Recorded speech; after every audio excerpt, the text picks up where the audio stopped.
Wait just 1 second. Oh, no, it's all right.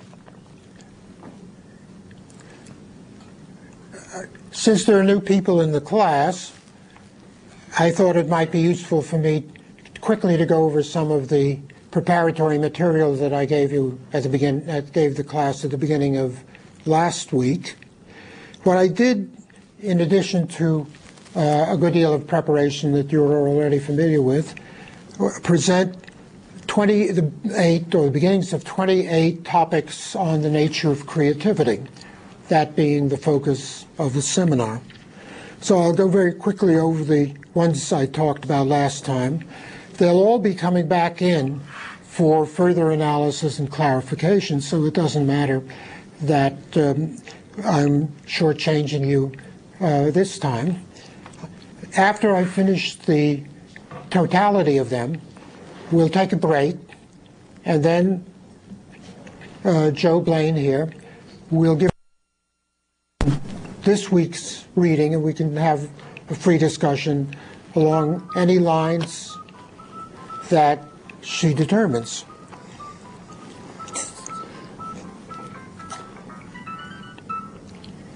The first topic was the idea of the artist as an isolated individual living in a garret and living a life different from ordinary people, sometimes very bizarre individual, and I used Beethoven as an example. Beethoven suffered from deafness, but he was also a very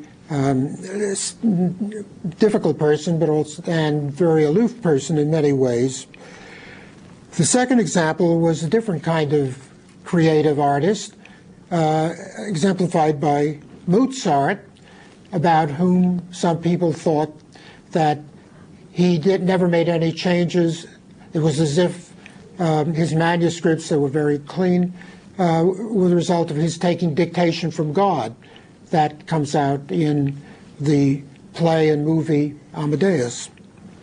The third is the concept that is developed in an encyclopedic work by a very famous novelist and essayist named Arthur Koestler. The title of the book is The Act of Creation, and the concept is the notion of bisociation. Bisociation being the juncture of two different matrices in an unexpected way. That's what looks to us like a creative act, and Koestler argues that, as a matter of fact, all the examples of creativity in different fields and in life as a whole can be shown to be the result of dissociation. The next idea is the unconscious in its role in human life, containing the basis of all creativity, partly because the unconscious is highly unstructured and unpredictable, possibly, as Koestler would say, because it inherently involves a bisociation that looks to us absurd, very, very strange, and yet is also the basis of creativity. Related to that is the idea that it's not just the unconscious, but it's dreaming in the unconscious, which is the clue and basis of human creativity. In relation to dreaming, I gave the example of the chemist, whose name I think I misrepresented. It's actually Kekulé, who fell asleep in front of the fire and dreamt about a serpent broken up into its parts that finally came together and ended up with the tail in the mouth of the serpent. And when Kekulé awoke, he had the answer to a problem he had been working on, which is the molecular structure of the benzene. I have here something that I didn't read then. but I would like to read it to you now, which presents this event better than I had.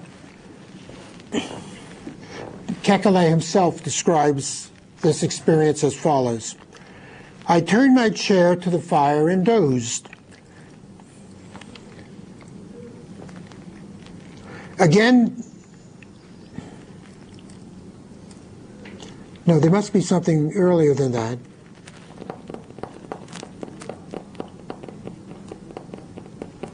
Well, this quotation begins with that. Again, the atoms were gamboling before my eyes. My mental eye could distinguish larger structures of manifold conformation, long rows, sometimes more closely fitted together, all twining and twisting in snake-like motion. But look, what was that? One of the snakes had seized hold of its own tail, and the form whirled mockingly before my eyes. As if by a flash of lightning, I awoke, unquote. And then the author says, this vision was the origin of his hunch that the benzene molecule might be a ring, a hunch that turned out to be correct. Prior to this experience, Kekulé had assumed that all organic molecules are based on strings of carbon atoms. He had produced a string theory some years earlier, but for benzene, the valencies of the constituent atoms did not fit. Now that whole experience is thought to be exemplification of creativity, as it sometimes happens in science. Incidentally, note that those who were here last time, my representation was sort of roughly correct, but largely mistaken. I was talking from memory, and you have to be prepared for the fact that in my attempt to be spontaneous in the class, I will make mistakes of that sort. The reason for that spontaneity, I went into at great length last time, which was that it's my attempt to be creative in the process of running the class. To illustrate that, I indicated that I was not a born teacher, a teacher being somebody who is schooled in seeing into what another person, a pupil, a child in primary school, for instance, requires at that person's stage of development, whereas the kind of instructor that I am is closer to being a performing artist in which he is trying to create a work of art out of himself, out of his own experience, so that it, as Tyler was saying, he is a singer and it was his interest in creativity in the performing arts. I am too, but because I think of myself as a cognitive artist, certainly not a scientist, and not a teacher of the sort that a teacher in school would be. It isn't as if I have a body of wisdom or of anything else to impart. All I can do is express a certain view of the world which comes out of me, but is based on a great deal of training in philosophy, so it has to be categorized as a philosophical view of the world. It's not empirical, it's not mathematical, it's not based on abstract thinking of the sort that goes into logic. It's an expression of the world I've lived in, from my point of view, in relation to the complexity of that world, and at a level of abstraction which is pertinent to dealing with the concepts that I manipulate to express my view of the world. But those concepts are not totally abstract, as they would be in mathematics, and therefore they're closer to that of a performing artist than they are to a teacher. Incidentally, one thing I didn't mention last time, but I was going to get to today, is that mathematics is abstract, but it also can be a work of art. It's a work of art in as much as the abstract of the elements that go into it are capable of creating properties of what the mathematicians call elegance or beautiful or even aesthetic. And I may possibly have quoted from G.H. Hardy's book, A Mathematician's Apology. And I don't know, do any of you know that? On the last page of it, he distinguishes between pure mathematics and useful mathematics, a distinction that I'm sure you're familiar with. And he says of pure mathematics, if it can be justified at all, it must be as a work of art. So that pure mathematics turns out to be a function of art in the way that my cognitive but not mathematical work also is, as far as I can tell.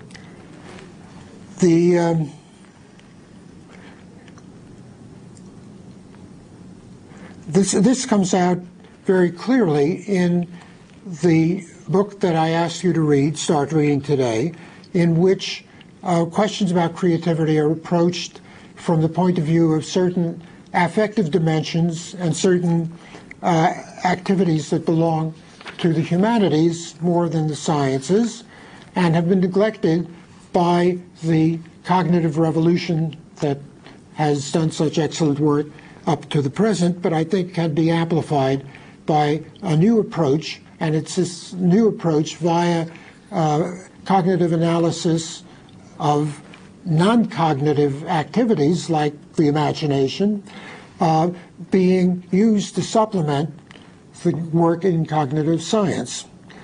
And the reason I feel this might work is because it's through the combination between the affective and the cognitive that one might be able to explain the nature of creativity. So that remains our dominant theme, but bringing in the affective and trying to see how it harmonizes with the cognitive can be a very useful way of pursuing that investigation.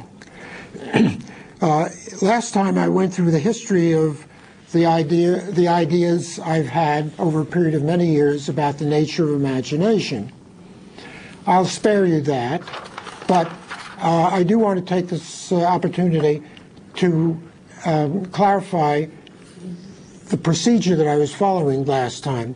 I've since then looked at the videotape that was being made for OpenCourseWare, and I was struck by how often I talk about myself, about my ideas and my development, and that isn't necessarily bad. I know that people who report about meeting James Joyce, the great writer, said it was always his world, it was always his imagination that he would explain the nature of our conversation. And one might think, well, he's egocentric, he's only interested in himself. That might be true, it might be true of him, it might be true of me, it might be true of anybody. But the point about an artist is an artist, if he's trying to be creative, has to live in accordance with his own mission, with his own vision of the world, with his own development, what he has learned, how to put into his art, how he's learned from criticism, how to modify his perceptions. That self-centeredness, annoying as it may sometimes be, is somehow related, especially, I think, to the creativity in art. Now, that doesn't mean that someone like me should not be aware of the fact that you are fellow human beings with ideas and a world and a mission and a vision of your own. On the contrary, I want to make contact with that. That's one reason why I'm not reading lecture notes or reading a manuscript at you. I'm looking at you, and through your involvement, through seeing what's going on in your mind as I talk, I hope to be able to arouse your desire to develop in relation to whatever it is that you can get out of me. But being a performing artist, all I can do is to make my mind, since that's the level of the art that I'm dealing with, rather than my paintings or my musical compositions, available to you in any way that you want. And if you find, well, it's not that interesting, well, then don't worry about it. But you're likely to get something out of it, and what you should then do is pursue it from your own point of view. And the structure of this course, above all, facilitates that, because most of the course will be devoted to your presentation and development of your own original or creative ideas on the basis of your own expertise. So there isn't an assignment that everybody has to fulfill. We'll all start with some point of unity, which is the book Feeling and Imagination that is assigned, but your use of it will be up to you, and then you're getting beyond it in your own papers and writings will take you into totally different fields. Again, with the concept of creation and the nature of creativity as the basis of what we're all doing together. And we'll do it together, you see, so that it's a communal activity, and therefore is different from the kind of art of an isolated writer like James Joyce. In the case of someone like James Joyce, who has received more attention than almost any other writer of the 20th century, he had to die first to get that community. It's a community of commentators, critics, in view of his last work, Finnegan's Wake, which goes beyond the English language, interpreters and translations. This year, 2004, is the centenary of Bloom's Day, which is which occurs on June 14th, I think it is, 1904. So this centenary will be June 14th of 2004, and that involves worldwide celebrations in view of the importance of the book Ulysses, in which Leopold Bloom is the main character, and everything happens on one day, which is June 14th of 1904, and so that's been named by the followers and devotees of Joyce and the Joyce Society, which includes thousands of people, as a day of celebration all around the world. Now, that's the community that Joyce was able to attain, even if he was self-centered as an isolated artist while he was alive. Now, the advantage of teaching and being in the right university is that you will have students with whom you can commune, however self-oriented you are, on the spot. And each of you will be self-oriented and yet given a chance to participate in this society of people who are educated or are getting educated. Or that's an aside about the nature of my approach to the work that I'll be putting in, and that I hope you will. The next topic was about idealization, which you'll be reading about for next week. And by idealization, I mean the making of ideals, rather than idealization in the Freudian sense, which means the overvaluation of some person that you fall in love with, perhaps, or the Platonic idea of idealization, which is that everything in the universe is striving for perfection and therefore striving to fulfill ideals. That's not my use of the word idealization, as you'll discover in the chapter. For me, it's the fact that so much of human life is centered on the making and carrying out or failing at and suffering because of the degree of your failure of ideals that happen to matter to you. And they vary with society, with group, with individual.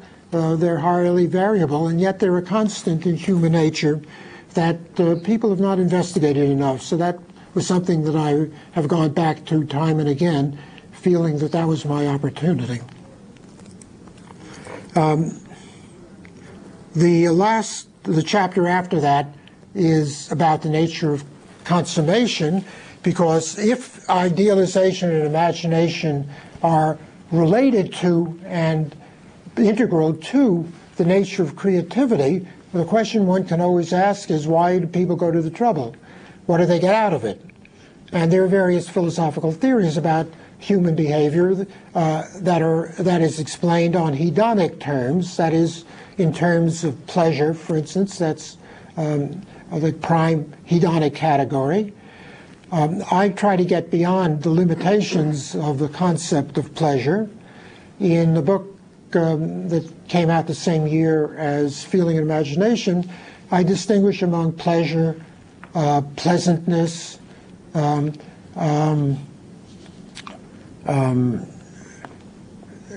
satisfaction, enjoyment, and similar concepts that are more than just pleasure. But all of them I lump together in this book as consummation. Now, the word consummation is used very often nowadays for erotic relations, and in law, the consummation of a marriage is designated as sexual intercourse, so that a couple that have been married who want to get a divorce, all they have to argue in court is, well, the marriage was never consummated, which means that they never had coitus, and therefore it wasn't a true marriage and could be annulled. I don't think they even need a divorce. It could be that's the basis of annulment. I think that's often used in the Catholic religion too, as a basis of annulment. Now it's interesting, and in fact I discussed this in that chapter, that marriage should be thought to be consummated by a physical act of that sort. You would think that the consummation of marriage would be friendship, loving oneness, communal harmony between the spouses. That would be the consummation of marriage. That isn't the way in which the word is used, because the whole concept of marriage, as we know it nowadays, originates out of reproductive patterns, so that in order for the species to reproduce, you have to have a male and a female, in the traditional order of things, leaving aside test tube babies, who have intercourse. That's the natural, traditional method of reproduction. We give so much importance to that out of that fact alone arises the whole controversy that you're familiar with, because it's in all the headlines nowadays about same-sex marriage, because same-sex marriage, by definition, is not reproductive. There can't be coitus between a man and a woman if the spouses are both males or both females. All of this, for me, requires a much broader approach to the whole question of consummation. And that's what I try to do in that chapter. And the relationship to creativity, I think, will become evident, because I think of the work of, let's say, Socrates, who I use as a prime example, as being highly consummatory. Consummatory of what? His activity as a philosopher consisted in talking to people in the town square, the agora, helping them to make their ideas clear, examining human problems from the point of view of his own sense of values, but also by eliciting what was deep in the people, the young men in that society, the young men with whom he was conversing. And he did it as an Athenian. When he was brought to trial for having seduced the young of Athens and maligned the gods, he denied both charges. He didn't malign the gods. He was never questioned them. He was trying to clarify what their interests, their intentions were, so that he denied being religious. And as far as seducing the youths of that time, he said, what I did with them was trying to help them to find the truth about themselves. And to be a good Athenian, you can't live in illusion. You have to live in some kind of harmony with the truth. And consequently, rather than my being punished or executed, which finally happened, I should be treated like a hero. I should be rewarded. Well, my view is he was rewarded. He was rewarded because in the activity of teaching the way he did, he was true to his Athenian ideals. He was true to his philosophical concept and ideals, so he was at the beginning of the creation of what we call philosophy. He was a true philosopher and a true Athenian, and thereby he was consummating in a very important part of what he was and what is true to relevant to human nature. Human nature doesn't ordain only that people reproduce, it also ordains that their minds be developed in any fruitful way that is available to them, and that's what Socrates devoted his life to. Consequently, it was a different kind of consummation, and so the whole idea of consummation needs opening, and when you open it enough, a good deal of the ambiguity between pleasure and enjoyment and satisfaction, which I deal with in that other book.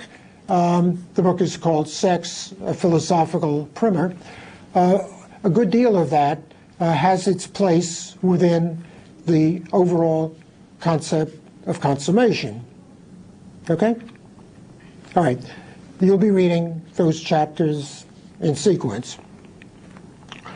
Now, the next thing on my list is the way in which creativity is often interpreted as being intuitive. You suddenly, if you're a creative person, you suddenly see with a flash what it is that you were looking for, and this isn't plodding, it isn't pedestrian, it's creative.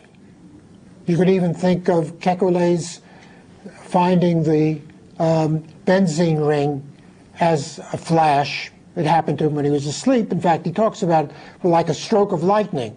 There's a long tradition in philosophy and in culture generally about the nature of intuition. There are people nowadays who think themselves intuitive, and there are many who really are. I've known several people of that sort. They were people of very high intelligence, but instead of their having to go through all the steps of inference that we ordinarily go through, I mean, here's a young man, and his face is a little odd, and he walks a little strangely, and you collect evidence, and then you work at the evidence to generalize, and you try to be faithful in each step of your inference, and then maybe you come out to a conclusion. Oh, well, I guess the explanation for all that is that the man is so-and-so. The intuitive person, just with a glance, he sees the solution to that. People who are called geniuses are often people of very high intuitive power.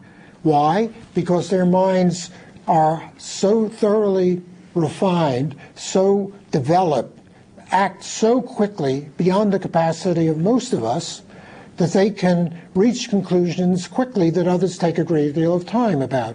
Now the question is, do they do this by going through all those steps, only sort of skimming them the way you might skim a book in order to get an idea of what the author is talking about, or whereas most people have to read it page by page or paragraph by paragraph or even word by word, whereas they can go, some people can really read the book skimming or very rapid reading. So the geniuses are like those very rapid readers, but in effect they're going through the same process. They're just doing it more quickly and based on more experience with the subject matter than most of us have, whatever that subject matter might be. Okay?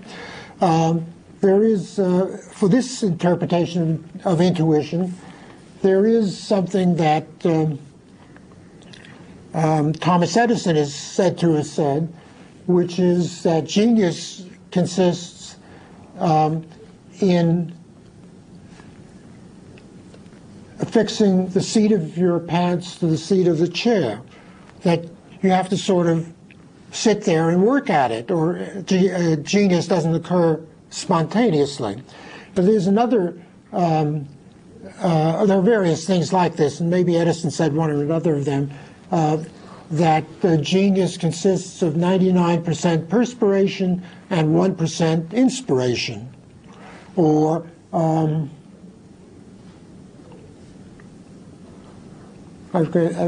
any event, the idea being that genius is not a special faculty, and if the genius had to be intuitive, it's because he can do the job that others do much more quickly. Now, intuition is often contrasted with intelligence, so that many people can be very, very intelligent, which means they know how to learn, they know how to reach valid conclusions, they have insights, but they would deny being especially intuitive, or others might deny that they're especially intuitive. Is it because they have this, they lack this rapidity of mental action? Or is it the alternative about intuition? Is it because intuition is a different kind of mind, a different way of experiencing the world, and that the intuitive person is living in a different dimension from most people, even those who are very, very intelligent and reach good conclusions? Now, that distinction is present in the work of a French philosopher of the 20th century named Henri Bergson, Henri, he was French, Bergson, and there are a couple of his books on the reading list that I gave to you, the partial research list. And I went into some analysis of his philosophy last time. I'll skip by that and we'll come back to it some other time, since we need today to try to get as far as possible into the other steps on this list. We've only got so far to number 9, but does anybody want to say anything about what I've said so far? Has this helped as a preparation? It's more than just a preparation, because I've gone beyond what I did last time. All right, the next is creativity in relation to Platonic perfectionism, that is the search for perfection. That perfection is built into the concept of creativity, and that the two are somehow related. And then I talked about a different kind of approach to perfection, which is that it isn't that desirable and it isn't that creative. On the contrary, on the view of some people, particularly the filmmaker Jean Renoir, what he says is, of course, you can be perfect in limited areas. And technology is dangerous because technology gives you the feeling of perfection, because you can make a gadget that nobody could equal by means of your technology. Technology limits itself to specific tasks that you can ideally make perfect or almost perfect simply by carrying out the technology to its maximum. But that's, in the case of art in particular, is boring.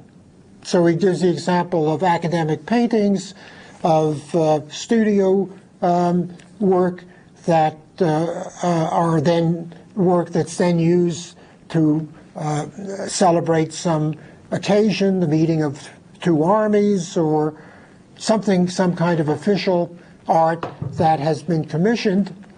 And Renoir says, if you look at the fingers or the feet of these people, it's done to perfection, because you can master that with proper technique if you know enough about the techniques of painting. But the painting itself is boring. It's uninteresting. That's not truly creative. So for him, and this is illustrated in his art, his movies, what you have to do is to learn how to be creative on the basis of the imperfection in life, the imperfection in your medium, and the imperfection in yourself as a creator. So it's a wholly different approach to the nature of creativity from Plato's. And Plato's has been the dominant one in the Western world. There are movements in philosophy, empirical philosophy of the 18th century, as in David Hume, pragmatism in American philosophy of the 19th and 20th century, existentialism of 20th century continental thought, 21st century, I suppose, because it still lingers on. So does pragmatism in a way. Those all emphasize the fact that the world is inherently not perfect and cannot be thought of in terms of perfections, that those perfections are only reifications, what even is called idealizations of what the world really is like. And if a philosopher or artist is concerned with the nature of reality, he or she must get beyond this preoccupation with perfection and try to make sense out of the imperfect world that we live in. Now, what I am bringing to the class is my philosophy, and I've already started, as you know, and it's the philosophy of what is called pluralism. The philosophy of pluralism is that it's a big mistake to think that the world is perfectly one thing or another. The world is a conglomerate of diverse attitudes and activities and elements which in principle may never be able to be put into a single large-scale order. So the traditional metaphysics that wants to know what the nature of reality is, what's the one crucial category in which everything can be explained, is maybe barking up the wrong tree, because there isn't any one reality, there isn't any one explanation. And the most the philosopher can do is to be open to the diversity of experience, of life, of the world that we live in, and then somehow put that together in a way that will be communicated to other people who are different from us and also have diverse experiences, but will be able to respond, and through communication, that we create a change in the world. So we're really creating the world by means of our communication. This is what Renoir means in his theory about films, about his own films. He says the job of the filmmaker is to make contact with the audience, and then if that works, you have a conversation together, and you're both collaborating in a creative venture. Now, I like that very much. The book of mine that's coming out in a few weeks is called Three Philosophical Filmmakers, Hitchcock, Welles, and Renoir. Hitchcock you all know, Orson Welles, and Jean Renoir. And Renoir, in a sense, is my hero because he does everything in a way that I identify with as a fellow pluralistic, naturalistic thinker. The next on this is the role of time as opposed to sudden inspiration.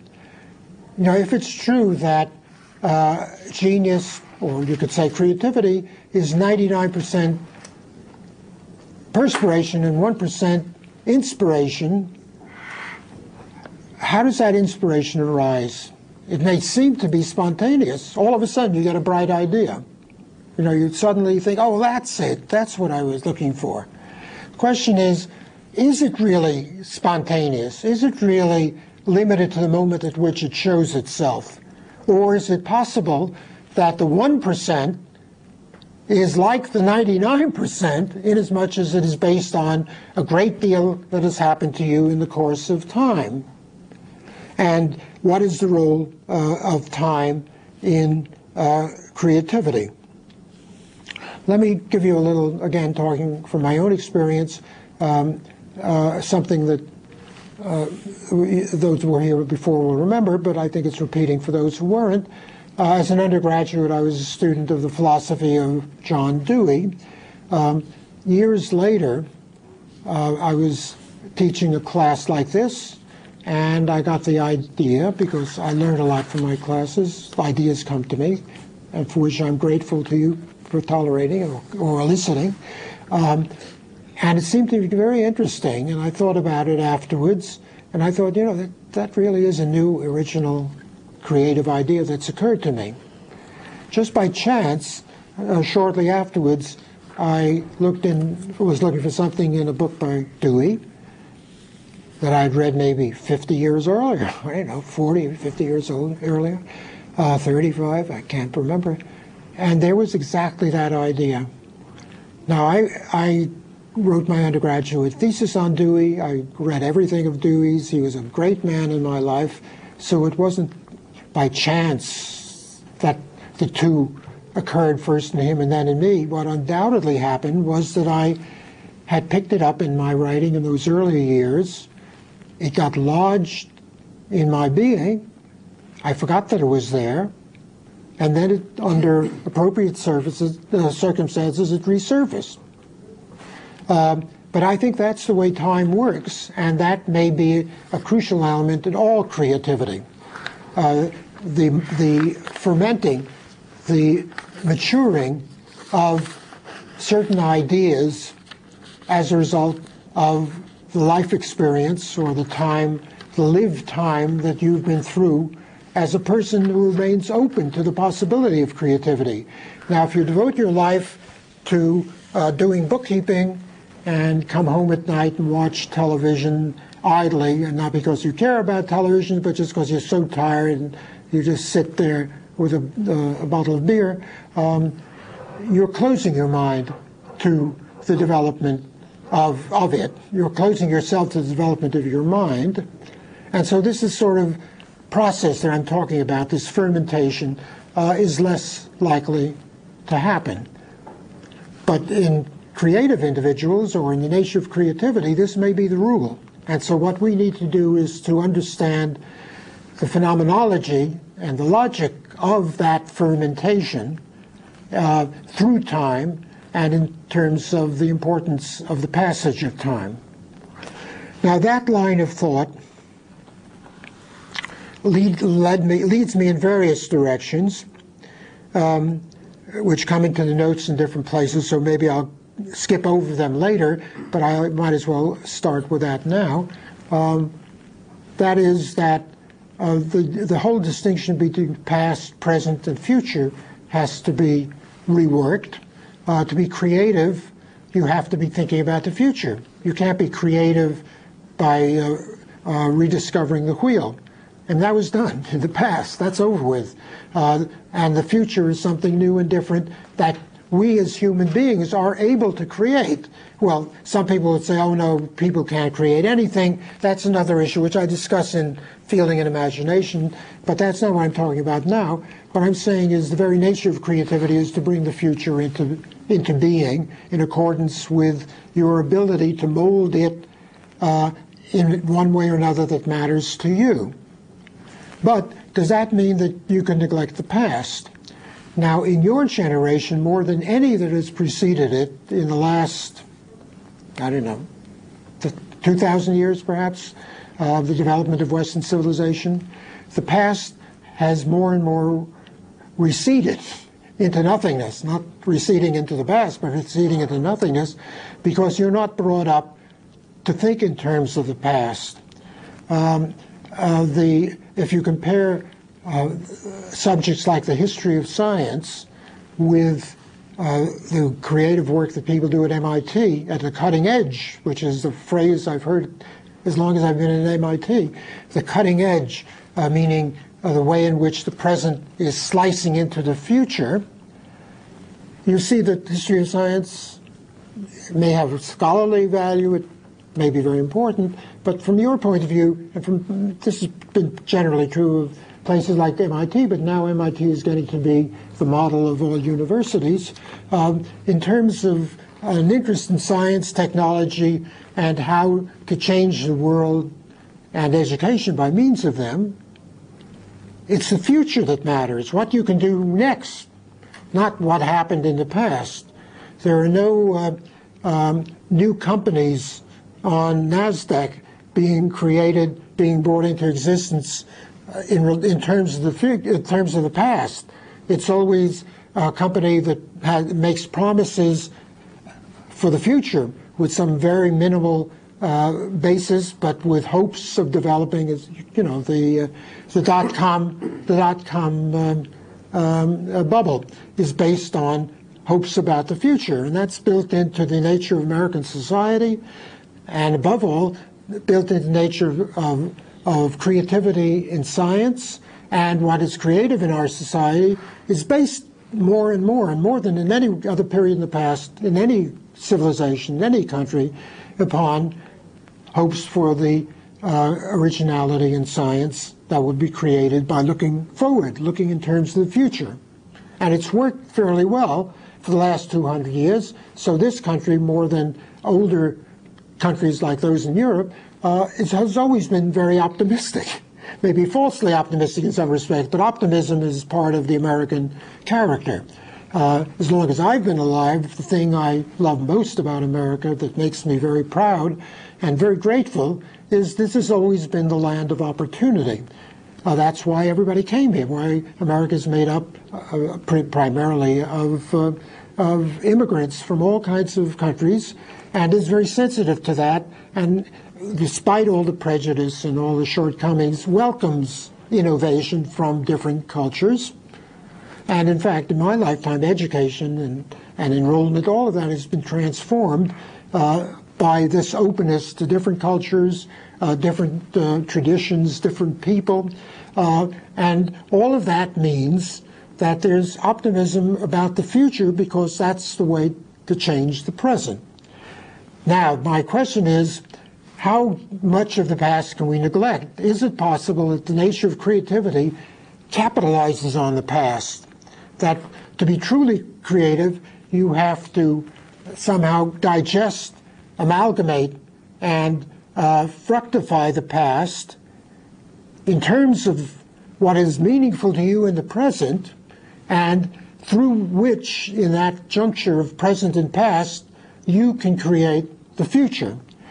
Now, if that's true, what one wants to do is to have a working model, to have a conceptual framework of thought, and for me that's what it is to be philosophical.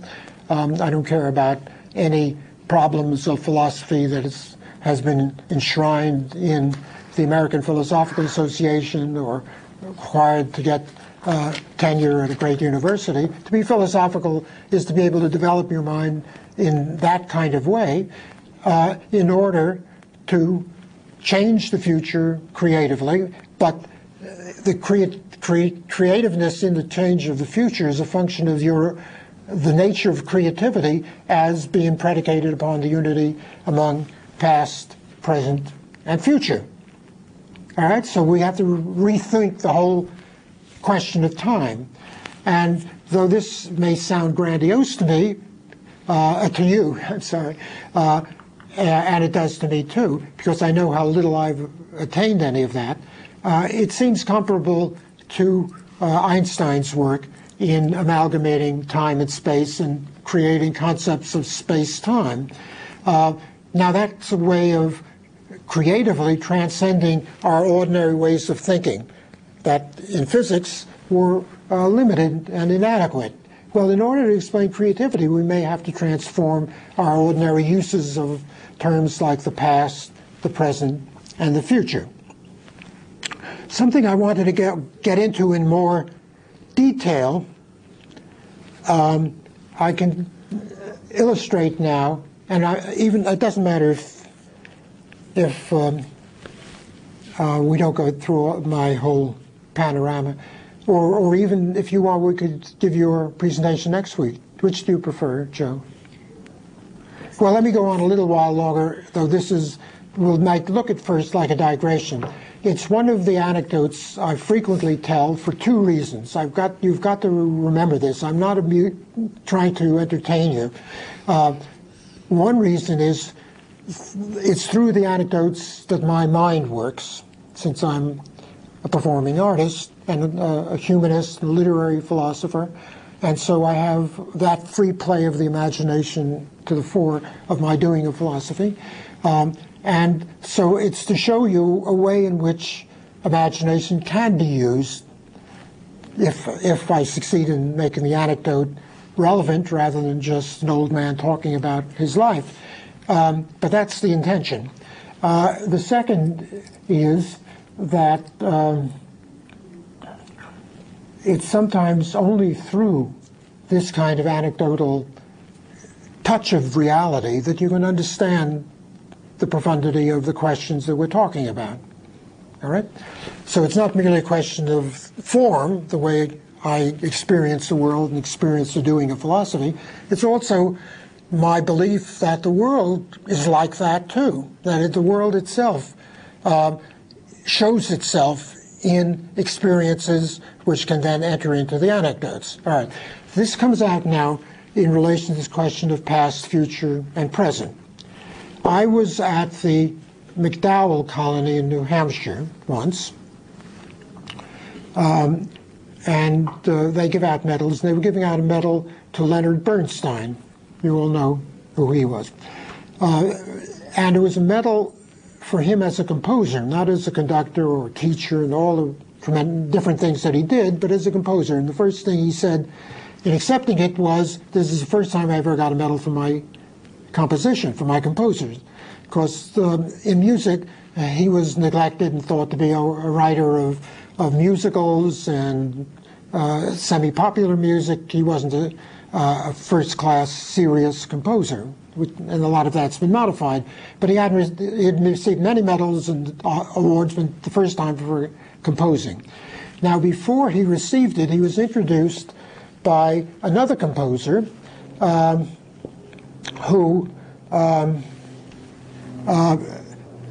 spoke in very frank ways about Bernstein, and Ned Rorem was his name, a friend of Bernstein's, but a rival composer and a younger man. And he said it's been a truism among musicians that Bernstein is not as great a composer as he is a conductor, and that's because he is not original. He doesn't have original ideas, and being a conductor, he's immersed in the world of music, and he borrows and uses all of these things that he hears. And there was some truth of that. Bernstein told me once, when I come back after a concert, I can't sleep because my head is filled with all that music and I can't get it out of my mind. And I knew he lived music, and so there was surely a bit of truth in that. But this was presented as a kind of caution to future composers not to live in the past, but to live in the present or the future, right? Because if you do that, then you're not going to be truly original. Now, Bernstein got up, and he had just got off a plane. This took place in New Hampshire, outside of Peterborough, the McDowell colony. A little single-seater that was flown, that he hired to fly him from Tanglewood to Peterborough. And he said, I'm in the midst of a concert I'm preparing at Tanglewood, and the big composition is Stravinsky's The Rites of Spring. Or is it The Rites of Spring or The Rite of Spring? No, I think it's The Rites of Spring. Everybody knows that. You probably have heard of it. And it's a great, when it was first performed in the 1920s, it was revolutionary. It was sensational. Nobody ever heard music like this before.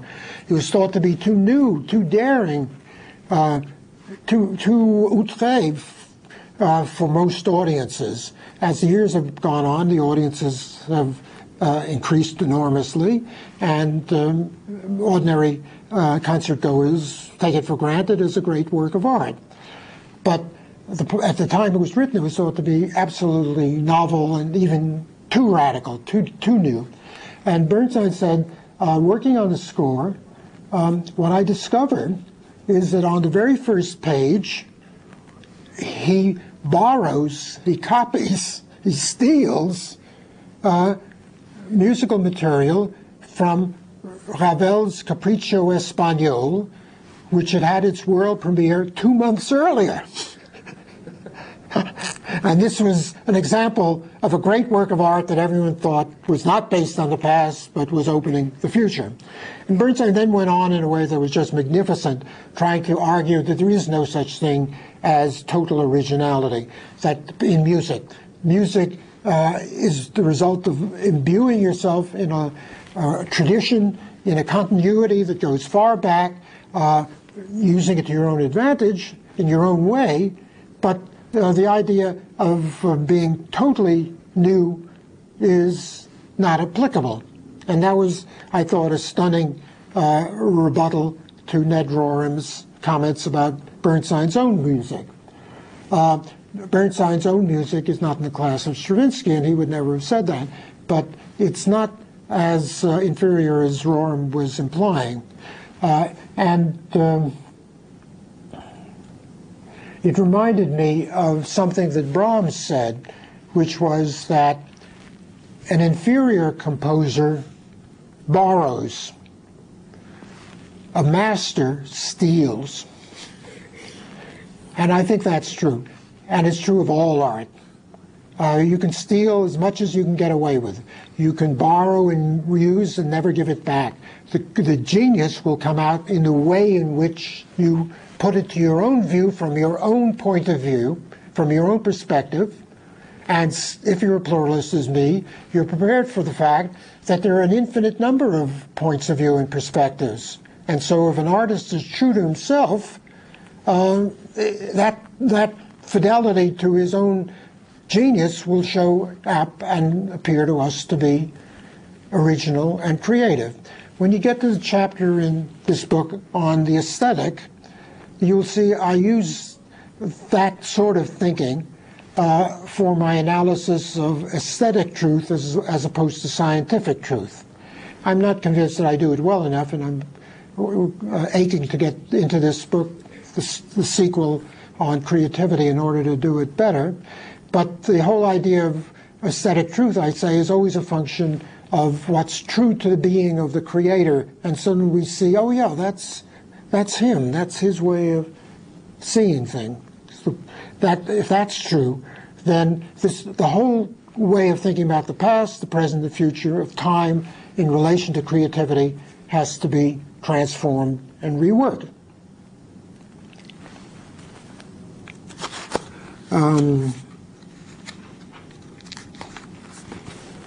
I think, it might be a good procedure for me to stop there and continue next week and maybe the week after with what I call my preparatory remarks. But there, I think you're getting the flavor and getting some of the ideas that you can use for your own part of the course. And so we can each week divide it up the way we thought we would today, with me giving preparatory material and then one of you taking over. In this case, it'll be Joe. So why don't we take a short break, and then Joe will take over. And to remind you, or to inform you, all of you are expected to proceed in any way that is comfortable to you. You can write out an essay and read it, write out notes and work from them. You can come in with notes and not work from them. You can discuss on your own the way in principle I do, which for me is a very creative experience, but it's difficult, and I've had decades of preparation for this. I don't mean on giving the same course, but just having taught so many different courses, I feel comfortable with the idea of speaking my mind and making that the burden of my teaching. So you don't have to feel you have to do that. Proceed any way that is comfortable for you, and you can go on for as long as you want. Don't feel that you have to hurry up. But the hope is that you will excite the class to conversation, to comments, and there'll be a good deal of discussion, because this is your class. I'm just a prod, so I'm eager to know what you're thinking, and you can learn from each other. So now let's take a 5-minute break. Okay.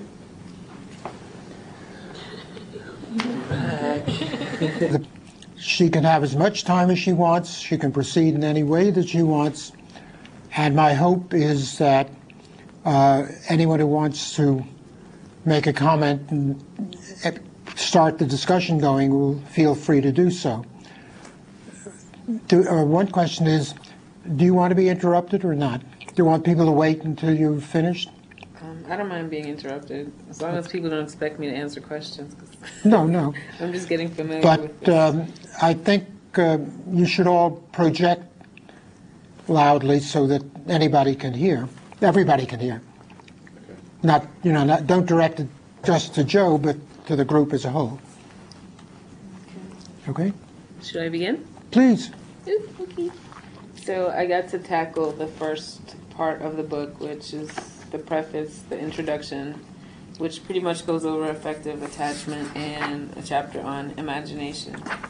So I guess I made like notes, bullets with some questions, or just rewording some of the information you presented in the book. So I don't know if I'll just... Let me interrupt you. I can hear you very well. Can the camera hear? Okay. Okay, so... Okay, first thing. Say the book seems to explore effective attachment. I'm not sure that I can summarize your views on effective attachment, but I see that it's one of the aspects of how we create our world through our emotions or feelings, and you go on to include intuitions, inclinations, and kinesthetic sensations. And you hope that your view is a supplement to scientific inquiry, such as cognitive science. Second point, I see that the material refers back to some of your previous works, and you hope to address your past misconceptions or misperceptions. In the introduction, you state your purpose as being to portray how feelings rely upon imagination, and through imagination upon idealization, consummation, and the aesthetic. You attempt to draw a picture that will present the lineaments of sex, love, and compassion, as well as other, stations of the spectrum to which they belong. I'm not sure what the spectrum is. Yeah. The spectrum is the kinds of feelings that have mattered to people, the kinds of relationships. I want to repeat the word affective, but that's what I'm trying to explain. Affective dimensions that people value or that exist. To be a human being is to have feeling as well as to have thought. And one question is, how is thought related to feeling? That'll come in later. But another question is, well, what do we even mean by feeling? Is love a matter of feeling? Some people say it's not. I don't know whether it's in this book or another one that I quote from Wittgenstein, the 20th century philosopher who has had a great effect on all analytical philosophy, in which he says that love is not a feeling. I mean, you might feel that your tooth hurts, or you might feel that somebody has injured you, but love is not just a feeling. Now, the way I interpret it in context is that love is also a question of how you live, or what your behavior is. So that if you say to somebody, I love you, you're not just describing a feeling that you might have, the way you would be if somebody poked you with a pin and you said, that feels bad, or ouch, that hurts, I feel pain. Love isn't like that, because love is a question of your relationship to that person, of what you're declaring, what you're promising, the way in which you can live. It's more than just a feeling, all right? My question is, well, what is it even to be a feeling? And that's the spectrum within which I try to locate these different categories of being, of human being, idealization, imagination, so on. And they're all on that spectrum of phenomena that matter to people over and above the mental processes, the ideas, the concepts, the thoughts, the reasoning, the scientific investigation, that's lumped together under cognition.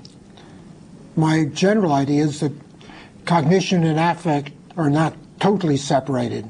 They are interwoven, but nobody has analyzed their relationship. And that's partly because the component of affect, a feeling, has not been fully and adequately analyzed. And that's what I try to do in this book. No, but I don't know about feeling, like love not being a feeling, because sometimes it has very physical affects on you. Right. I suppose what Wittgenstein meant, and certainly what I agree with, is love is not just a feeling. It's also a pattern of behavior. It's a question of what you do. One advice to the lovelorn that I've received and needed, I'm sorry to say, is that you can show your love not only in the large-scale things you do, like a husband providing for the family and thinking about what the other person really cares about, but also in little insignificant things. That's how your feelings will show themselves.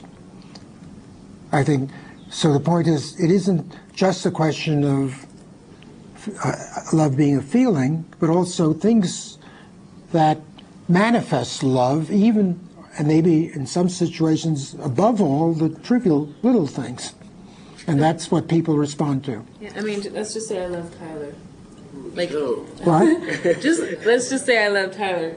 Yeah. Like, if I touched his hand, like, I would actually feel something, you know, like supposedly when you've experienced love, or if you miss the person, you actually feel pangs in your stomach or butterflies and stuff like that. So, But, I mean, but what if Tyler is your significant other, and he hears some news that you know will distress him, and you touch him the way you did?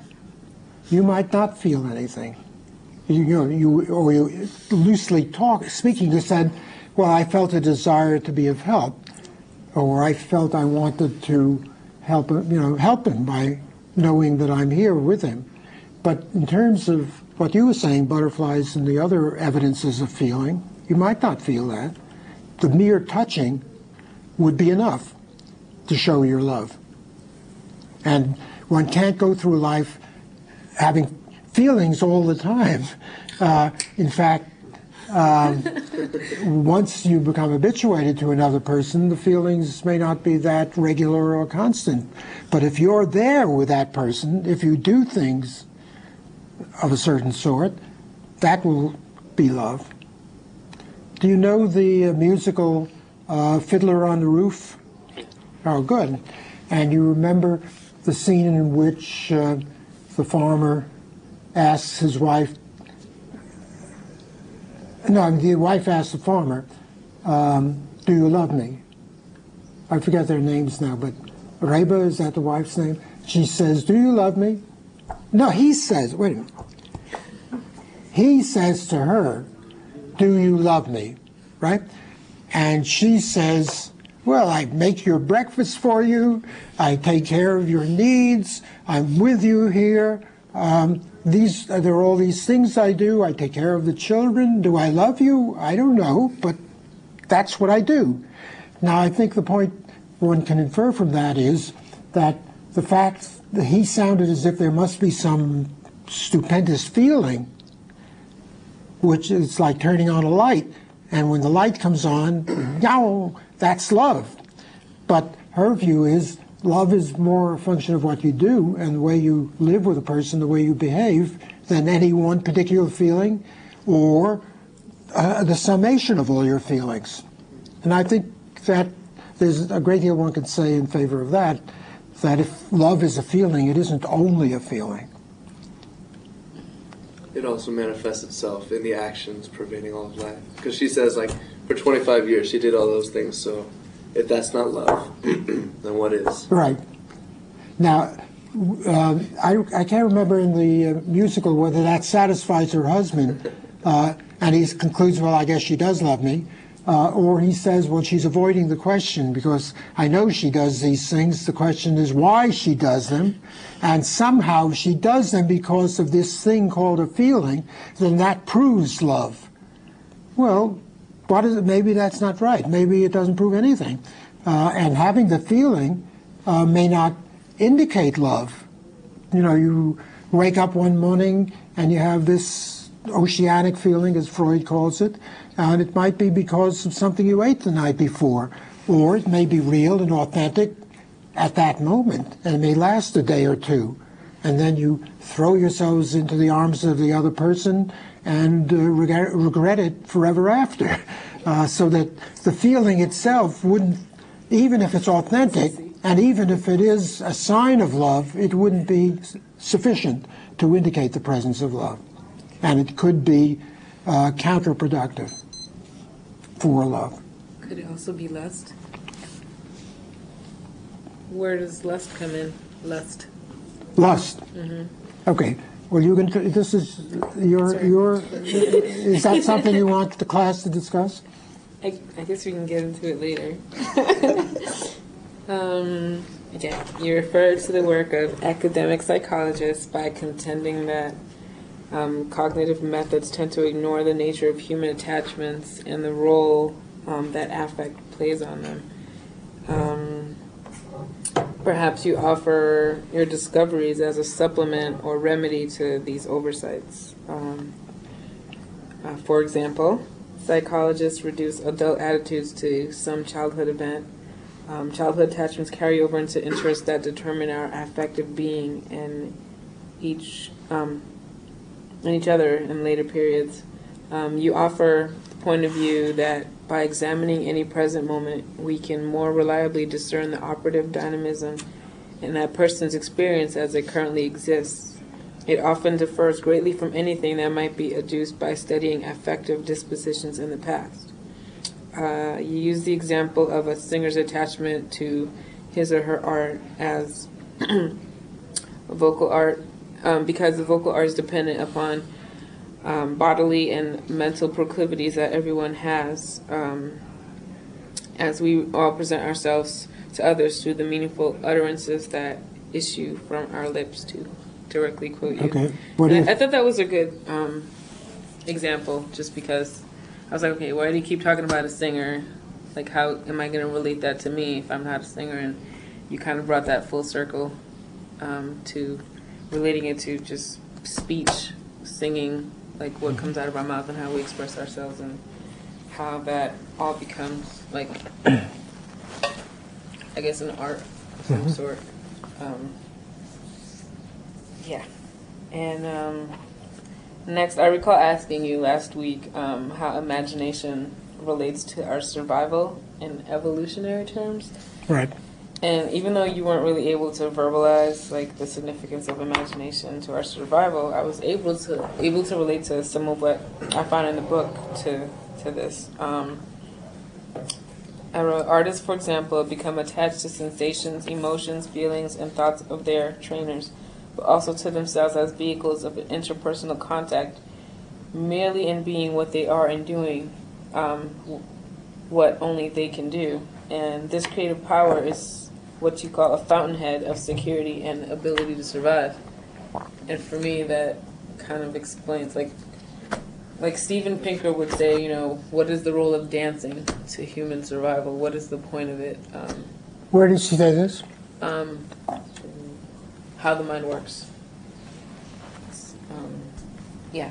So he kinds of questions, like, certain things that we do in life, like, what purpose do they have? Like, evolutionary, like, why did we, you know, develop the ability to play chess or write music? What is the point of it all?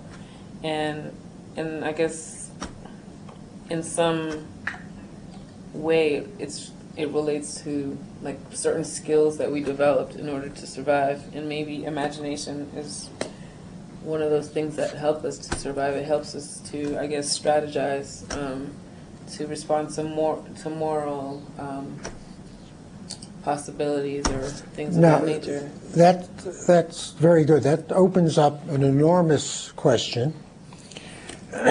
And one comment I want to make is that what one wants to know is whether you're talking about imagination in general or a particular kind of imagination. Because what's true of one kind of imagination might not be true of another. So one needs to have a finer analysis of that sort.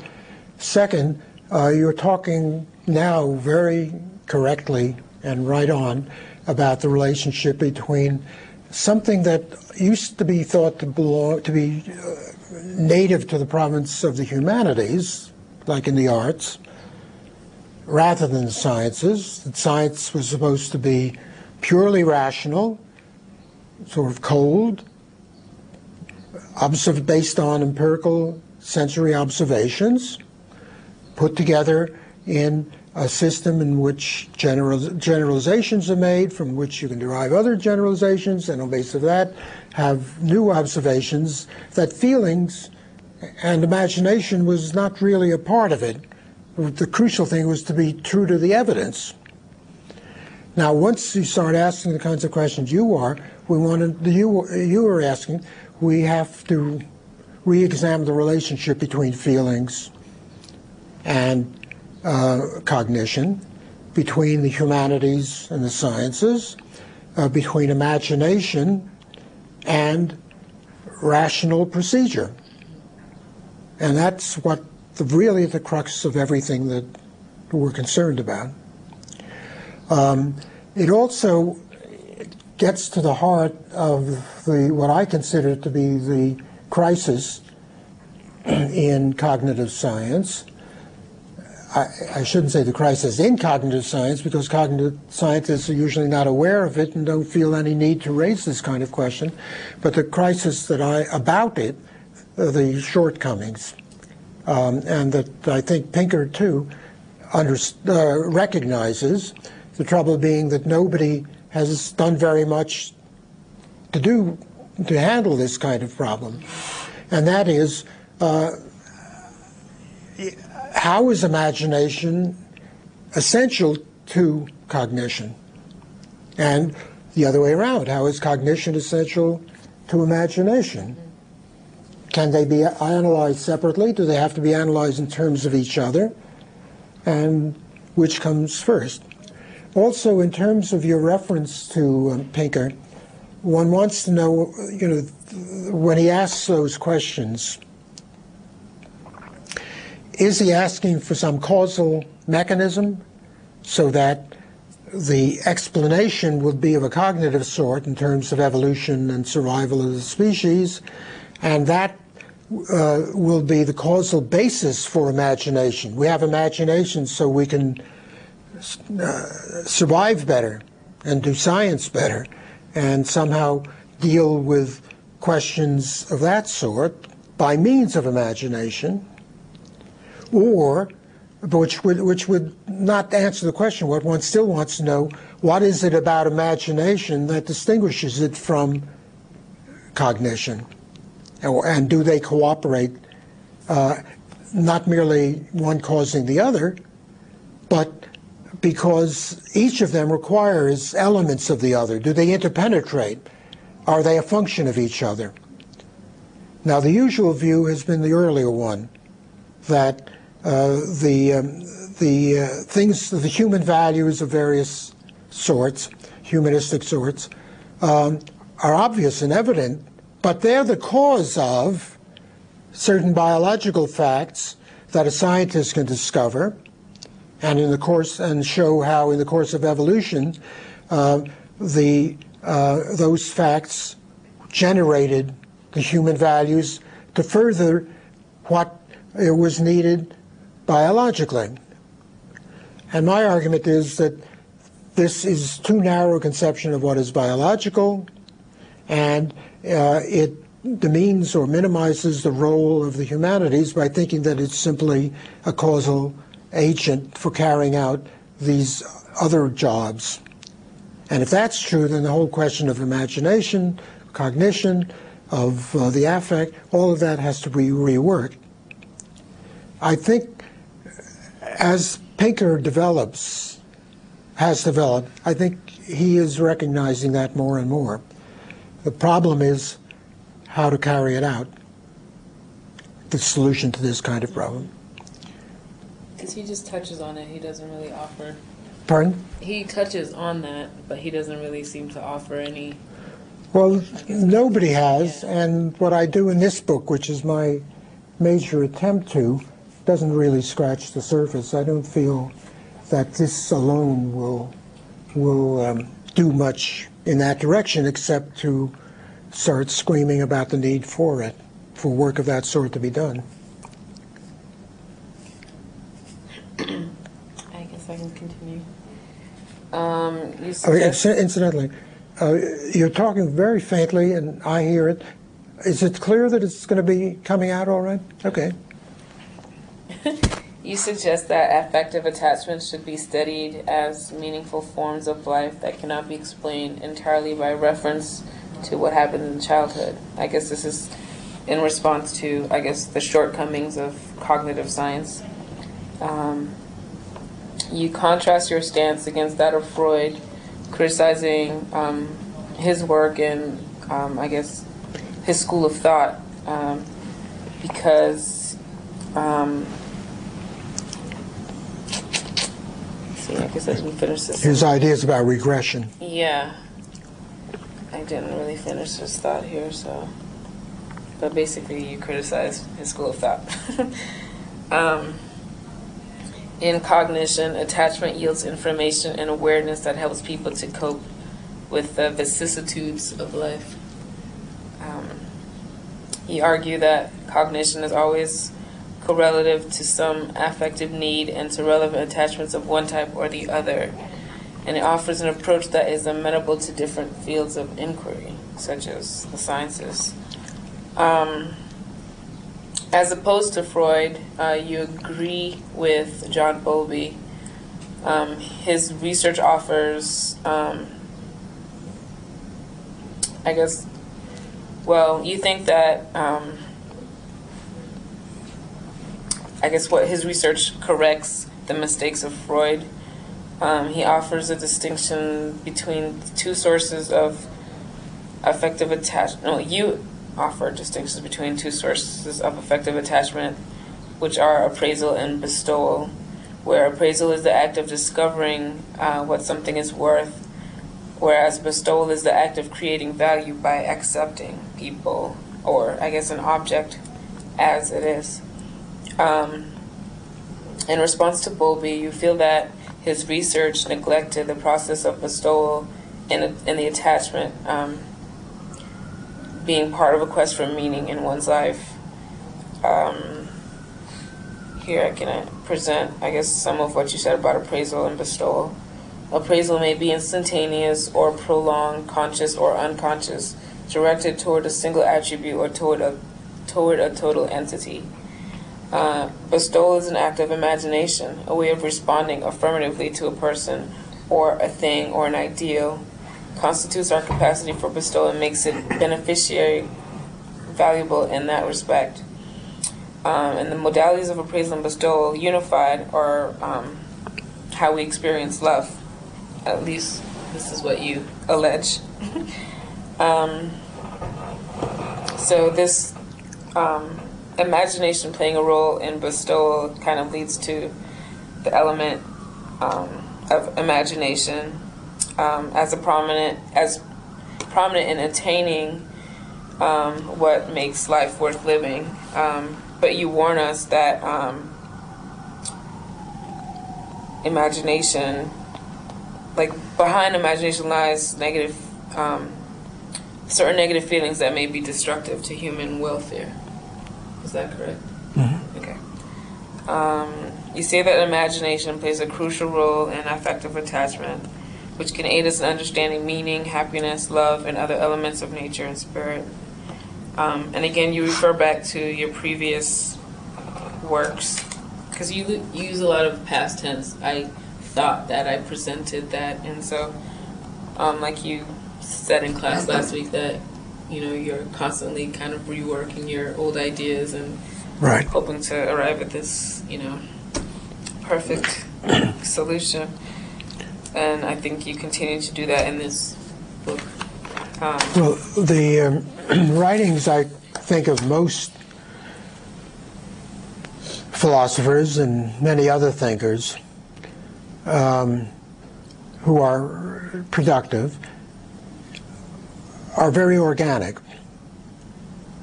so that the later works are related to the earlier works, a little in the way in which Bernstein was talking about the history of music, the earlier musical compositions being related to the later ones, in the sense that the authors are working at problems that may look different but are really related to what they did previously. And last time, you remember, I was emphasizing the importance of accepting the phenomenon of criticism as a way in which you can grow, that if somebody just praises you, you can't get much out of it. Someone rejects you out of hand, you can't do anything out of it with that.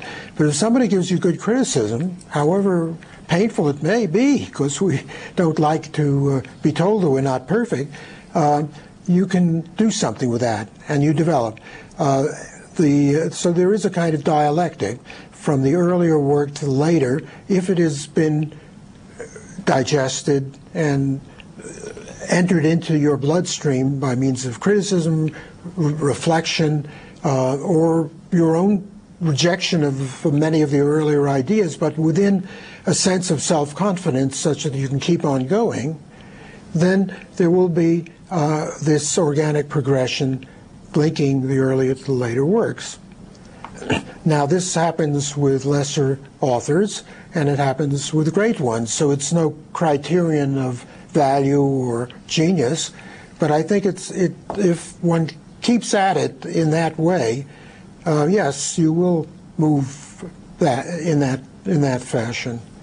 In the preface to a book I wrote 1994, I think, 10 years ago, I give the analogy of the mind being like a tree, that as you move up the trunk, you encounter branches.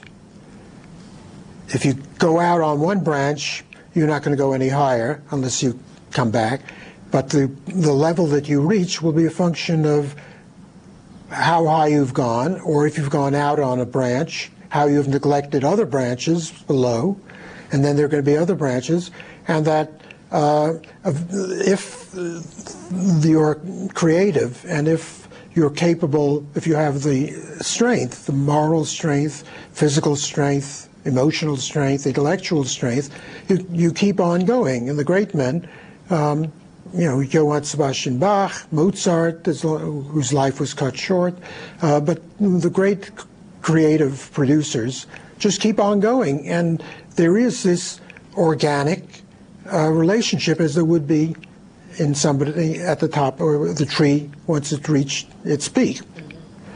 John Dewey, who lived into his 90s and was writing and creating volume after volume all his life and had tremendous influence, somebody said to him, what is life as a whole in general? And he said, the creative life perhaps. He said, life is climbing one series of mountain peaks after another. And the interrogator said, well, what happens when there aren't any more peaks to climb? And Dewey said, you die.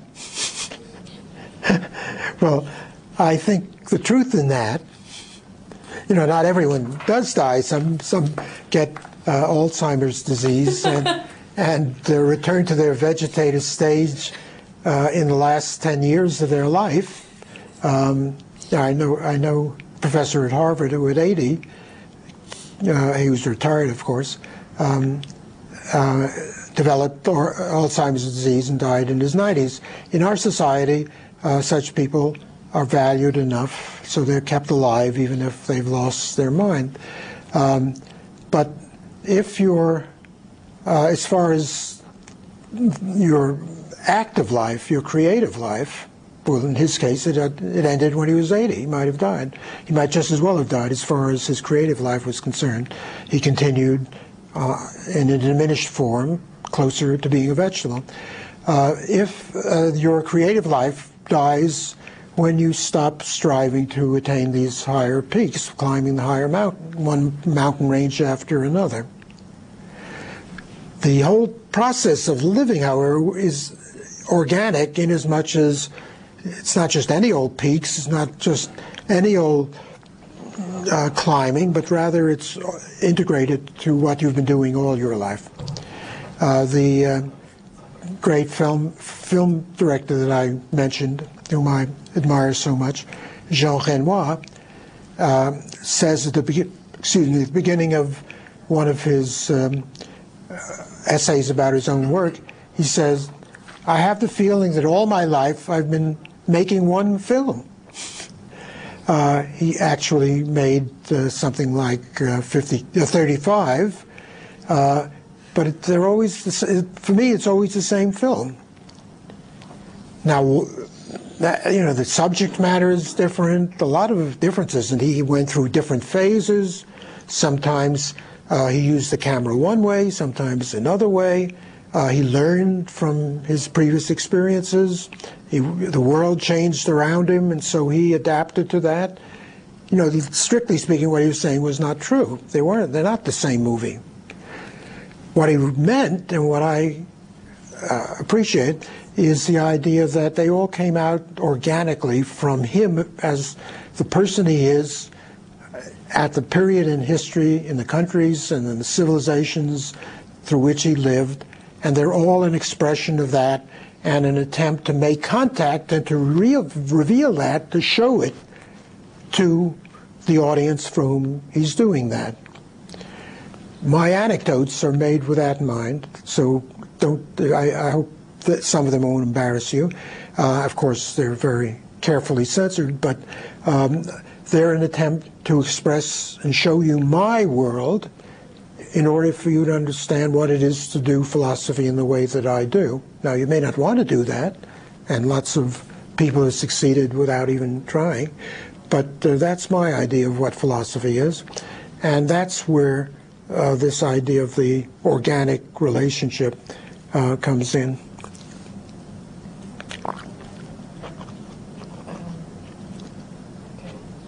I was trying to figure out if I had a response, but I guess I don't.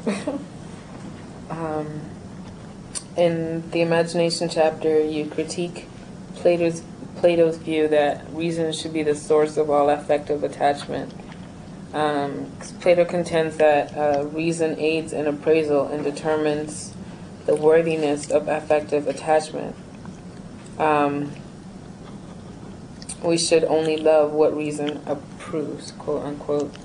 You state that imagination aids in revealing possibilities of affective attachment to a person or object of affection. In a way, you imply or passively define imagination as a mental act that bestows importance upon the manner in which abstract possibility exceeds the purely factual. Right. We must refer to the capability of imagination to explain love as in affective attachment, where imagination is considered a prerequisite for love. You say that on page 35, I think. You critique Plato for underplaying the role of imagination in love, and because he conceived of imagination as something completely detached from the intellect.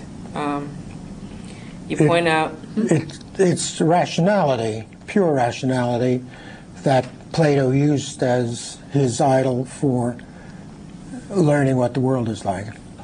And that's what I consider to be a fundamental mistake. And especially exciting because Plato was such an imaginative man himself and such a great figure in Western civilization. And yet he didn't sort of use the imagination that he had as the basis of his method of explanation. It went into it, but he never sort of said, that's the key to finding out what reality is like. He used imagination to make his philosophy. He didn't deny that scientists could be imaginative, but they had to use their imagination for the sake of attaining rational goals, and therefore it was through reason that we would find out what the nature of reality was. The fact that his own reality was a function of his great powers of imagination never occurred to him. I think this is the idea comes into Western civilization many years later in the 19th century, for instance, where imagination then becomes very, very important. Not for Plato.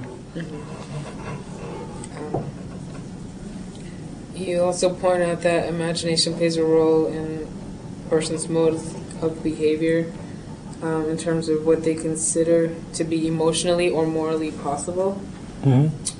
Bestowal, as one of the aspects of love, is a supplement, compensation, or even liberation from appraisal. In the nature of bestowal, imagination is what allows humans to transcend appraisive inclinations. I'm not sure I understand what that means. It'll be clearer if you could discuss the different types of imagination that I articulate. I guess I didn't really do Did you not they weren't pick that as up? clear to me. They weren't. I talk about logical possibilities, empirical possibilities, moral or practical possibilities. You don't remember that? Did you pick that up, Nick? I remember the possibilities part. Yeah. I picked up on those possibilities, but not so much. I didn't feel like it was like a strong point, like you were trying to distinguish clearly between different modes of imagination. Right. You didn't think that that was clearly established, the distinction among them. Right. Well, let's see if we can make sense of this. What do you think I meant by a logical possibility? Did you use the example X equals A X? equals A. Yeah.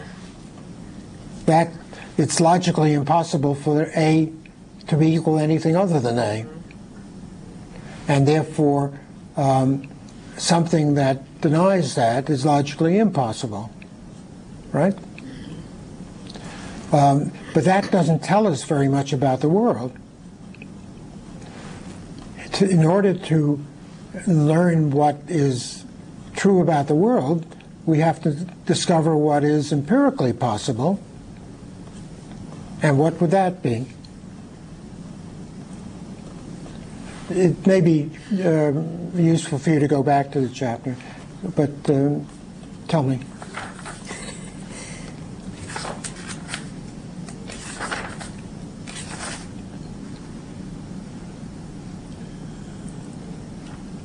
Can you answer the question, Tyler? I don't know, is it something on the lines of like A, therefore B?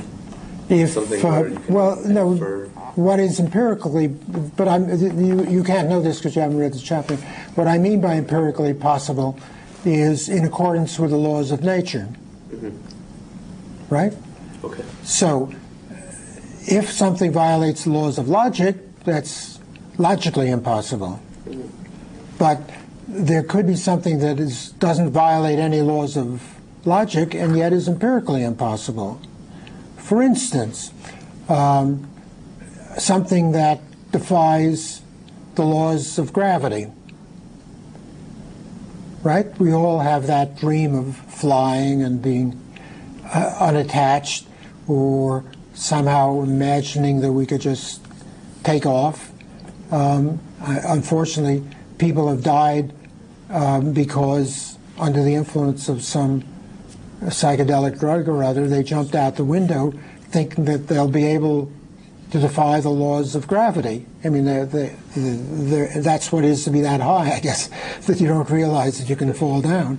Now that they die because they are trying to violate the laws of gravity about that we are subjected to, and those are laws of nature, correct? But there's no logical impossibility in flying. You know, if somebody in a fantasy says so-and-so under the influence of LSD or whatever jumped out of the window thinking he would fly, and he did.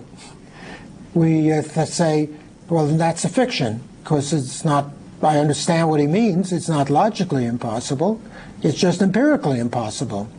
Now, logically impossible is essential in order for a statement to make any kind of sense. So if somebody says A is A and A is not A, you don't know how to, you can't understand that. A is, But in a way, it makes sense still. butter is soft and butter is not soft. Now, that's A is... It could be varying degrees. Is one thing. Well, no, but we use, if the predicate is used identically, meaning by soft exactly what it does in both cases, and we realize that in the second case you're denying that butter is that doesn't contradict the first statement that butter is soft, all butter or whatever. It's in the meaning of the word butter that it should be soft. What it does is to throw us into confusion. We don't know how the person's using language anymore, whether the word butter is being used equivocally, or whether soft is or not is or is. There's something wrong in that language, and therefore you can't communicate by means of that kind of logical inconsistency. All right? But there's nothing like that in saying, that morning John took a gulp of LSD, jumped out of the window with the idea that he would fly off to school, and he did, right? Now, that says to us, well, this must be a fiction. This is a story. But I understand it because there's nothing logically inconsistent in the language that's being used. It's just empirically impossible. So we now have different concepts of what is logically possible, what is logically impossible, on the one hand, and empirically possible or impossible. All right? Let's think that we consider traveling at the speed of beyond the speed of light as being a violation of a fundamental law of nature. It would then be empirically impossible to travel faster than the speed of light, right? They do it in Star Wars, don't they? But that is because in that society they somehow learned new laws of nature, and so the one that we consider fundamental about the speed of light has been discarded. That's one way of explaining it. Another way is this is just make-believe, so we don't have to take it literally, but that's what's going on. All right, but let's say then we understand what is logically possible, what is empirically possible. Does that mean that we can't fly faster than the speed of light, but that we can fly at the speed of light or close to the speed of light? Now, somebody might say, well, I don't know about at the speed of light, but we can get much closer to it than we can now with our primitive aircraft. And therefore, in the future, there will be people who travel hundreds of times faster than we do, thousands of times, much closer to the speed of light. And if someone says, well, why is it we can't? The answer would be, well, we don't have the technical means. It's just a matter of building the right kind of airship. So that's an example of another kind of possibility or impossibility in accordance or not in accordance with current technology, current technical ability. So we now have that analysis among different kinds of possibilities, and if imagination is our human capacity to envisage mere possibilities, then we have different kinds of imagination. We've sketched different kinds of imagination. And this ability to envisage different kinds of possibilities is contrasted with our perception of what is actual, our experience what is factual, so that I know in the usual way that scientists, of course, develop, that this thing I'm looking at is the table. That's an actuality. This is the fact. But the idea that possibly by bringing in a saw and cutting it, we could make it half the length, that's already getting beyond the actuality. That's creating ideas about a new actuality, which it is based upon our conception of what is possible. Now, as a matter of fact, that example would be something that is certainly logically possible because there's no contradiction. It's empirically possible because it is something we know from our experience of the world, of the laws of nature, that can be done. It's technically possible because if you have a big enough saw or a power saw. So it illustrates all three kinds of possibilities. But you see how they are staggered, like in those arcade games where a penny drops on one level and you have to dial the knobs so the penny moves to the next level and from that to the next. Well, that's the way in which these kinds of possibilities are inherently related as as possibilities. Then there's another one that I bring in. What is that? Is it moral possibility? Moral or practical. Now, what do I mean by that? Can you give me an example? I mean, I guess that one is based more on experience, where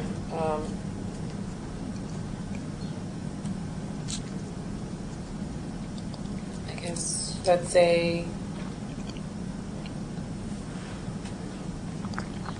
my mother needs medication. Your mother? My mother needs medication, and I don't have the money to. I can't afford it. No. That's not it. That's not a good example. No. Let's say that somebody's parent is in agony, and whatever medication you give can't cure it, the condition. And someone says, you know, you should put her out of her misery. She's suffering terribly. There's nothing that anybody could do to help her, whether it's the doctor or you or anybody. I don't want to take an example that you started with. I'm not talking about your mother, but somebody that one loves. And it's just horrible seeing this. We often face this as animal lovers. Our pets get into that condition. And the polite language is, the question is what put the poor thing asleep. When you don't mean putting it asleep, you mean killing it. And it's as horrible for the pet, doing that for your pet as it would be for the person you love, human being that you love. Now imagine someone says, I know that there's no way out, and I know it would be humane to act that way, but I just can't do it. It is for me an impossibility.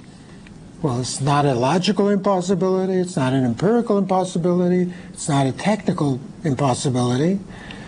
It's what I call moral or practical. And the reason I use both of the words is because nowadays moral, the meaning of the word moral has changed from the way it was 100 years ago. And my own sensibility is at least 100 years old. And so I like that language and regret that it's not used very much in this case. By moral was meant not mores, customs. It's something that indicates one's idea of how to live a good life. And the French may still, at least when I was a student there years ago, they used the word moralité, morality, not to mean what is sometimes usually meant in the English language, but rather its moralité is the study of how to live, how to have a happy life, how to have a good life. It's morals in that sense. It's not the same as ethics, doing what is right as opposed to what's wrong. It's not hurting people or whatever you consider to be ethical. It's rather a question of living a good life. And there is a kind of overarching philosophy, which as a matter of fact is very attractive to me, which argues that ethics ultimately come down to what is naturally good, that is, what is moral in that sense of moralité. If you live a good life, what you do will be ethical. If you're expected to frustrate yourself and frustrate other people, that might be considered ethical, but then that's not a good ethics that you should accept. You should accept one that indicates the goodness and provides and provokes and fosters happiness, a good life, right? George Bernard Shaw says, in the great English writer and wit, he says, actually it occurs in his play Man and Superman, an Englishman thinks he's being ethical when he's merely being uncomfortable. Well, you see, that's the limitation in that use. And morality would, in the sense that I'm using it, morals, moralité, that makes it very clear. There's no morality simply in making yourself uncomfortable. But if you're going to be living up to the laws, sense of duty, a feeling of responsibility, in their abstraction, you will consider yourself ethical.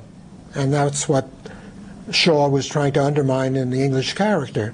Just doing the right thing because it's the right thing. It's don't question, don't ask the consequences. Don't worry about people suffering as a result or what the outcome will be. You just do what you're expected to do as a matter of ethical principle. Well, that just means making yourself uncomfortable. If, however, it's morals, then you're going to avoid that. And that's the sense in which I introduced the word to this category of imagination, that it's moral or practical in the sense that you feel it so deeply that it has that effect upon you.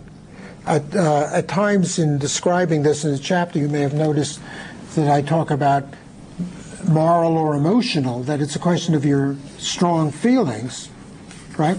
So that you might say the problem with putting my beloved pet to death, which I can't do however much he is suffering, it wouldn't be unethical to put him to death, save him the suffering, because that's allowed with animals. It wouldn't be unethical to let him to die naturally in suffering. But I can't do it. I can't take that step. I can't force death upon him for his own good. What do I know about his own good? It's something I just can't do, right? Well, that's the sense of, that's the kind of impossibility that I'm talking about. And then all of these different kinds of possibilities open up an analysis about the nature of imagination. The trouble is that my imagination, when I wrote that, was so limited I couldn't see how much further one should go. But I'm sure, and I can't claim to have gone much further still, but I'm sure one could develop that kind of analysis in greater detail. I hope you will do it, one of you.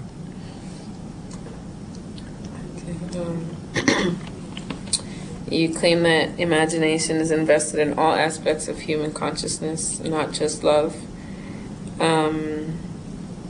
And yet, our experience is what presents to one's imagination possibilities. You say that art is closely allied to imagination. And as you contended before, imagination also prefers negative attitudes, where love is subject to negative as well as positive appraisals and bestowals. as they interact with each other in all further circumstances. You offer imagination as a cure, although it can be seen as a cause of mental illness. You relate your ideas about the imaginary to those of Wittgenstein and Sartre. Wittgenstein emphasized the difference. Wittgenstein, I think. Wittgenstein. Like it's a German name. Wittgenstein.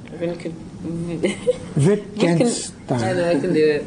Wittgenstein emphasized the difference between imagination and the having of either sensations or simple imagery. Imagining is simulating experience rather than being a duplication of some perceptual content in it.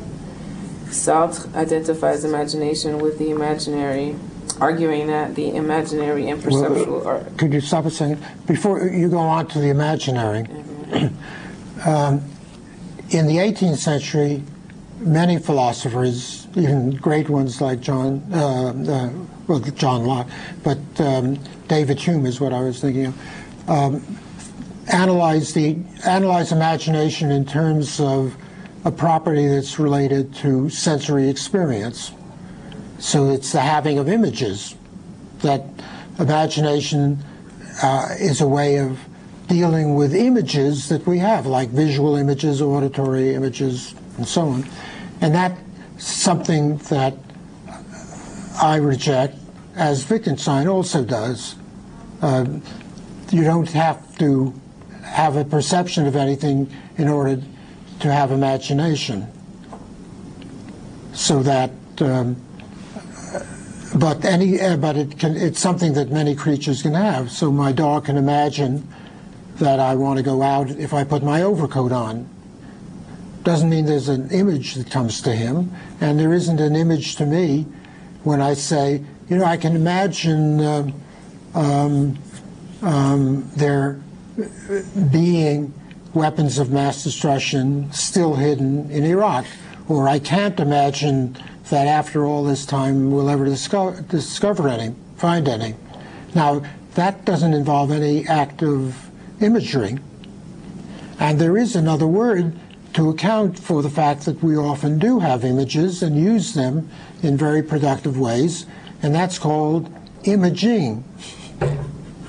Imagining.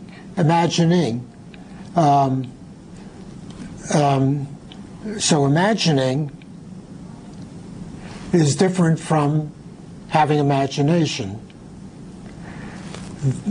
On top of that, let me add, there is a book on the list that I put on the list by a writer named Brand called The Worlds of Imagination. Isn't that it?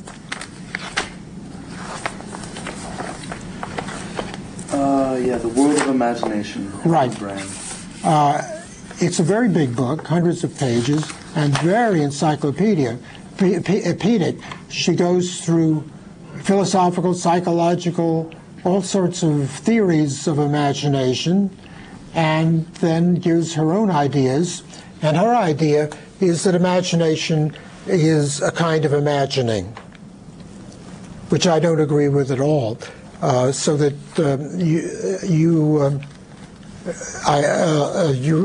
in the place in which I give her a footnote, you could see my rejecting that. And as an antidote to me, you might want to look at her book. In general, if you use the footnotes cleverly, you can piece together a great deal of literature that's relevant to these problems, some of which disagree with me, and some of which you may want to agree with. All right? All right, now we can go on to the imaginary. I don't know if I get into it too much, but you say that Sartre identifies imagination with the imaginary, arguing that the imaginary and perceptual are irreconcilable. He claims that imagination is of the unreal, treating impossibilities as if they were indeed possible. You say that love reveals how thoroughly the imaginary saturates our appetitive and consummatory Repetitive. English is not my first language, forgive me. Oh, really? What is? Tell me what is. Creole and French. Really? Not interesting. And are they different? Yes. Creole is different from French? Yes. But it's related to French. Yes. I guess, for example, we don't conjugate verbs. We always use the infinitive. Is Creole a dialect or a totally different language? I mean, it's considered a dialect, but it's an official language of Haiti. That's fascinating. So I would say in French, je m'appelle Joanne. But in Creole, I say, moi rele Joanne. So Where did you grow up? I was born in Haiti. Came here when I was 6. So I pretty much. You were born where? In Haiti. And people speak Creole there? Yeah, and French. Oh, is Creole the language of Haiti, not French? Both of them are the official languages. In Haiti, Yeah. both are official languages. I see. I think of Creole as New Orleans and Well, they're different. the Creoles. period when Yeah. Napoleon owned Louisiana. They're different Creoles. There's Spanish Creole. There's Portuguese Creole. There's all kinds of. Well, it's great you have these different languages. May I make a suggestion? It's getting close to 5 o'clock. Okay, I'm almost done. Well, I was hoping we could go a little further into the concept of the imaginary, which is something that people have had troubles with, and it'll take us longer, I think, than we can. So could you begin again on that, and then we'll see how it goes next time? Sure.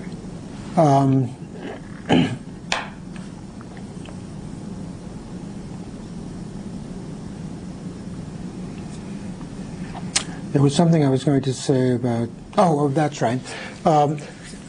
Before we stop, I wanted to point out something which I think I neglected to mention last time, and that is there are all kinds of philosophers. My kind, or what I know through my own experience, is a maker of distinctions, so that this chapter illustrates that. There's this very fuzzy, difficult, very amorphous concept of the imagination, which we all talk about. We use the word all the time, and nobody knows what they mean, and it's the job of the philosopher to do something about that. Now, my way of approaching that is to take it and make distinctions among different types as a way of seeing the complexity and as a way of resisting the temptation to reduce any of these important mega concepts to a single one. So my view is non-reductivistic. It's what's called phenomenological, and you might say it's descriptive, that to work at the problem, and maybe the problem will disappear once you open it up and show the components. So it's analytical in that sense. It's the making of distinctions.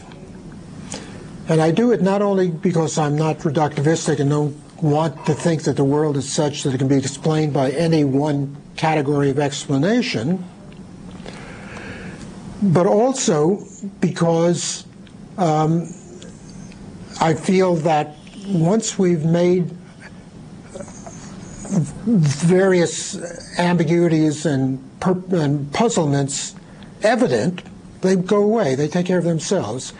The beginning of this tradition is in the philosophy of Socrates.